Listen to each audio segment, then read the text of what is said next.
Well, the next one, I would like to share with you now the speaker's voice. Any method you are going to use, the audience will see you, the voice of the speakers. Actually, the golden voice, an asset for a public speaker. But sometimes we are not lucky, we don't have a golden voice ourselves. But anyway, this can be done, this can be trained for our life. Aspects of voice that one should work to control are the some items. The first one, you will have to consider the volume when you speak. And also your pitching. Sometimes people call it pitch or pitching of word or the sound you are going to produce. The rate of your speech is also very important. And don't forget, pauses. Even you speak, don't feel like then you will have to keep on speaking all the time. No, you must make pauses. And there are some reasons why people do pausing. The next one is your pronunciation. Pronunciation is one of the obvious part of your presentation that your audience will see and hear from you. Well, so let's begin now. We are trying then to come with one by one. We are trying to share with you volume. So when we talk about volume, that is on the loudness or softness of the speaker's voice. How loud, how soft you speak, the audience will look at you. You as a great speaker, as a seasoned speaker, you will have to adjust your voice to the size of the audience. Let's say if you have like 10 or 15 people, you don't need to shout like you shout to all over the world, no. But if you have like big crowd of audience, of course, then you will have to raise a little bit the volume, so of course then everyone can listen to you. All right? And also, could you please kindly adjust your voice to the level of the background of noise? Sometimes, you know, in every event they have background noise, then you will have to adjust then, yeah? You have to speak and then make sure that your speech is heard by your audience. Next one, when you have your volume, glance at the people farthest away from you. Well, it depends that how big your crowd is, you will have to think of them. If you think that they are far away at the back, then you will have to, you know, speak a little bit louder to make sure that they can hear you.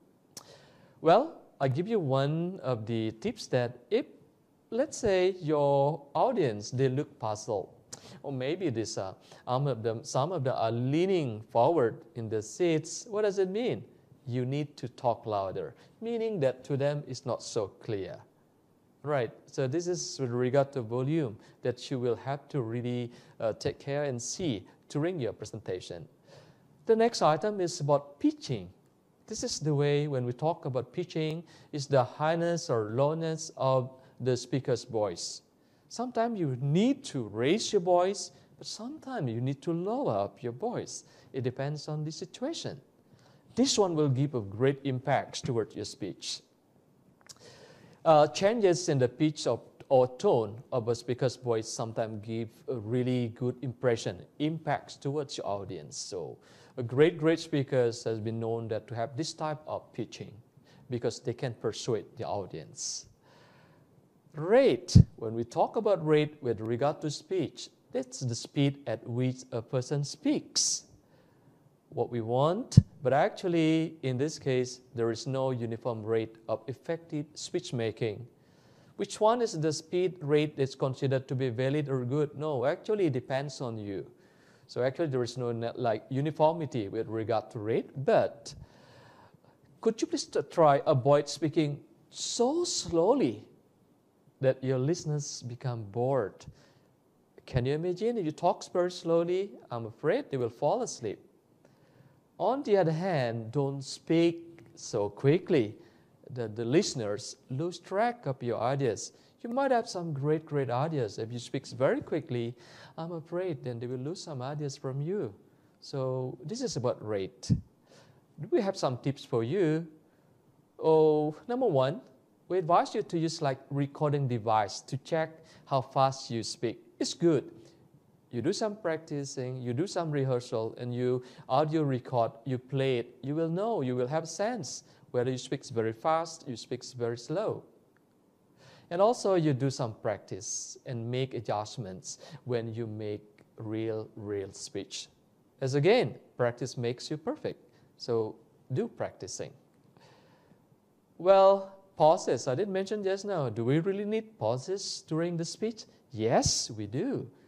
Why? When we talk pauses, it's a momentary break in the vocal delivery of a speech. Have you ever seen someone keep talking from beginning to the end? I'm afraid if there's a robot, it's not human being, because we deal with human. So a pause is needed for a speech. The pause is, in the public speaking is very useful. There's some reason. Number one, it can signal the end of thought unit. Next, a good and very seasoned speaker, they would use pause to lend dramatic impact to a statement. They sometimes purposely do so until everyone is waiting. What is next? So this is considered as dramatic impact. Do some pauses. So the listeners, they would try to wait what the speaker is going to say next. Right, next, so make sure you pause at the end of thought units and not in the middle. So this is highly advisable for you to make a pause after you are done with one unit or one point before you start moving to another point instead. Well, if you ever seen people, during presentation, during speech, they say,